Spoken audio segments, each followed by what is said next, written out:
jalani hidupku tanpa Tuhan yang di sampingku.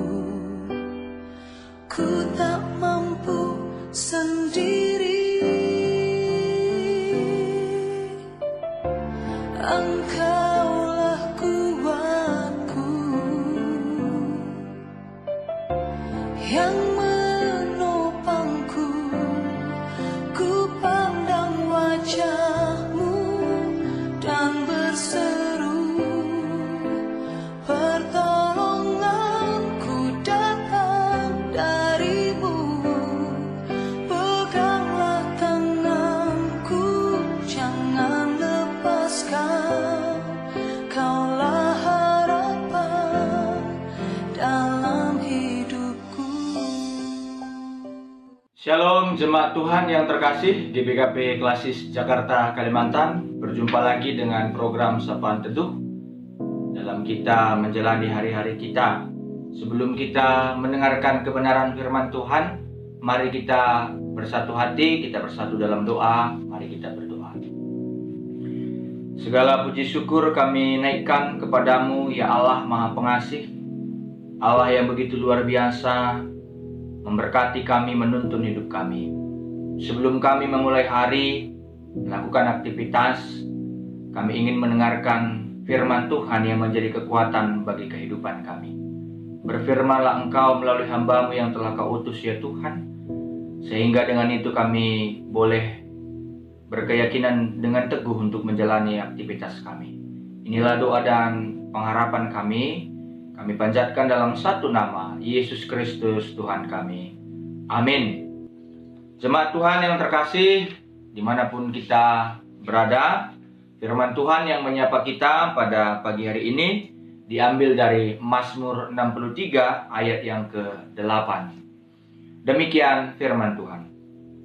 Sungguh Engkau telah menjadi pertolonganku, dan dalam naungan sayap-Mu aku bersorak-sorai. Kami ulangi. Sungguh Engkau telah menjadi pertolonganku, dan dalam naungan sayap-Mu aku bersorak-sorai.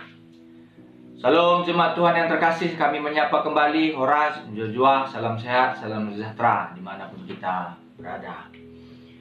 Bapak Ibu, saudara-saudari terkasih dalam nama Tuhan Yesus, firman Tuhan yang menyapa kita yang terambil dari Mazmur 63 ayat yang ke-8 ini adalah Mazmur Daud ketika ia ada di padang gurun Yehuda. Ada asumsi yang mengatakan bahwa tafsiran-tafsiran ini terinspirasi, ini dibuatnya mungkin terinspirasi ketika dia sedang dikejar-kejar oleh mertuanya Saul ataupun Raja Saul pada saat itu, karena Saul tidak menginginkan Daud ada di dunia ini karena ada iri hati, ada kecemburuan yang ada dalam hati dan pikiran Saul ketika Daud berhasil membunuh Goliat. Pada saat itu orang-orang Israel mengeluh-elukan Daud. Dia mengatakan bahwa Daud membunuh berlaksa-laksa sementara Saul membunuh hanya beribu-ribu saja, katanya seperti itu. Kalau kita bertolak dari kenyataan bahwa pemazmur ini meminta pertolongan kepada Tuhan dan menantikan penyataan Allah yang akan menghukum orang-orang yang sudah berdusta, orang-orang yang tidak jujur dalam perjalanan kehidupannya. Ini mungkin bisa kita asumsikan Mazmur 63 ini adalah seorang yang dituduh karena dia dianggap berbohong. Makanya dia meminta pembenaran, pembelaan kepada Tuhan, karena hanya itulah sumber kekuatannya. Kalau kita berpikir saudara-saudari terkasih dalam nama Tuhan Yesus, secara keseluruhan Mazmur ini dari ayat 1 sampai ayat yang ke-12, walaupun kita renungan kita disapa hanya ayat yang ke-8, inilah bagian dari ekspresi iman Daud.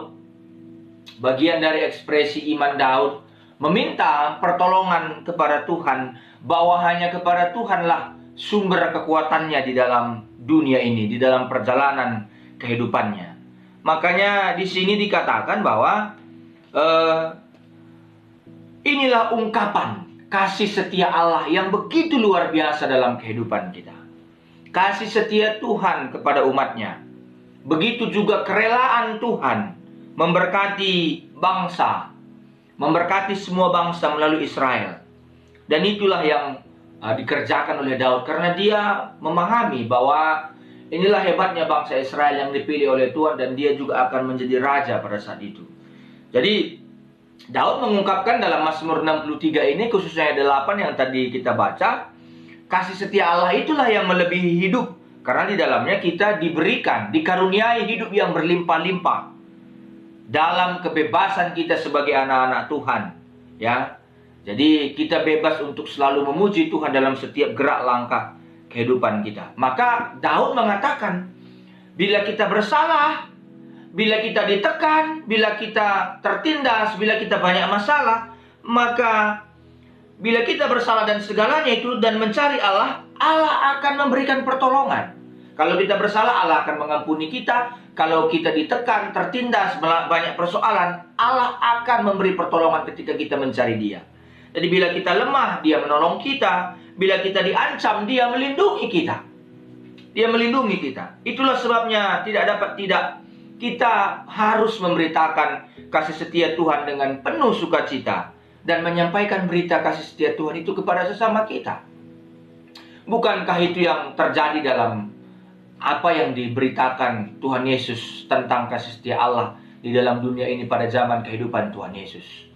Bahwa Allah akan selalu memberikan yang terbaik dalam kehidupan ini. Tidak persoalan apakah kita gagal beberapa ribu kali, tapi Dia selalu mengulurkan tangannya bagi kita. Sama seperti apa yang kita baca tadi, Tuhanlah menjadi pertolongan kita. Dalam naungan sayapnya kita bersorak-sorai. Jadi dari pihak Allah, kasih setia itu tetap untuk selama-lamanya, ya. Jadi Alkitab seluruhnya menyaksikan bahwa bahaya yang terbesar timbul dari dalam hati manusia itu sendiri. Dia tidak mampu menyaksikan kasih setia Tuhan.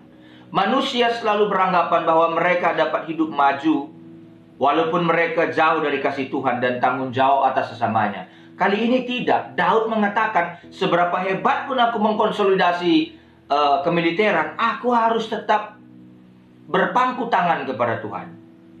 Padahal hidup jauh dari Allah itu penuh ketegangan dan kekacauan. Maka Daud mengatakan pada kali ini, kembalilah kita kepada Tuhan. Kasih setia Allah itulah yang membuat kita begitu luar biasa dalam menjalani kehidupan kita. Maka sebenarnya saudara-saudari yang terkasih dalam nama Tuhan kita Yesus Kristus, kalau kita bayangkan di sini, inilah ungkapan kemenangan kasih setia yang harus nyata di dunia ini, bahwa kasih setia Tuhan itu tidak ada yang bisa mengalahkannya, tidak ada yang bisa mengalahkannya.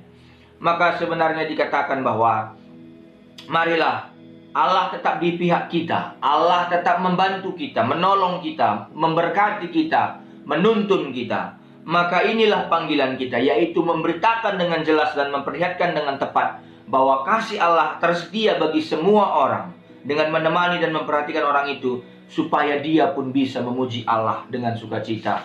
Dalam naungan sayapmu aku bersorak-sorai, dilepaskan oleh Tuhan. Luar biasa Daud ini, luar biasa. Dia sedang ditekan, dia sedang dikejar-kejar, tapi dia tahu kemana pertolongannya. Tidak mengandalkan kekuatan dunia, tapi mengandalkan kekuatan Tuhan. Marilah kita mengandalkan kekuatan Tuhan. Kita kan ciptaan Tuhan. Berarti kita serahkan kepada Sang Pencipta kita apapun pergumulan terbesar dalam hidup kita.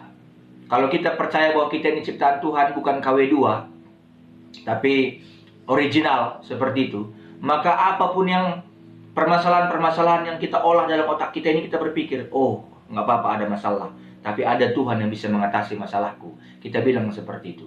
Jadi apapun yang kita dengar berseliweran gosip-gosip, kalau memang kita ciptaan Tuhan, berarti telinga kita ini pun adalah telinga buatan Tuhan. Berarti kita mampu mengolah data yang baik, kita berpikir yang baik, kita berasumsi yang baik, tidak berpikir yang jelek-jelek. Maka itulah dia katakan Daud, sekalipun dia dikejar-kejar, dia tetap berpikir yang terbaik dalam kehidupannya. Mari tetap menyaksikan kasih setia Tuhan dalam hidup ini, sehingga dengan itu kita bisa merasakan pertolongan Tuhan dalam kehidupan kita. Kita berdoa. Terima kasih Bapa, Engkau telah menyapa kami pada pagi hari ini lewat firman-Mu yang telah ditaburkan oleh hamba-Mu. Tuhan berkati. Begitu juga dengan anak-anak-Mu yang mendengarkan firman Tuhan ini. Kiranya mereka juga semakin diberkati oleh Tuhan. Kami berdoa juga untuk para zaitun kami dimanapun berada, secara khusus di tengah-tengah Klasis Jakarta Kalimantan. Tuhan yang memberkati mereka, memberikan umur yang panjang, kesehatan dan iman yang teguh, supaya mereka dapat menjalani kehidupannya dengan baik dan boleh menjadi contoh bagi kami orang-orang muda. Kiranya Engkau yang selalu menemani mereka, menuntun mereka di masa tuanya. Engkau yang selalu memberkati mereka ya Bapa. Berkati juga pengurus zaitun Klasis Jakarta Kalimantan, pengurus zaitun masing-masing Runggun.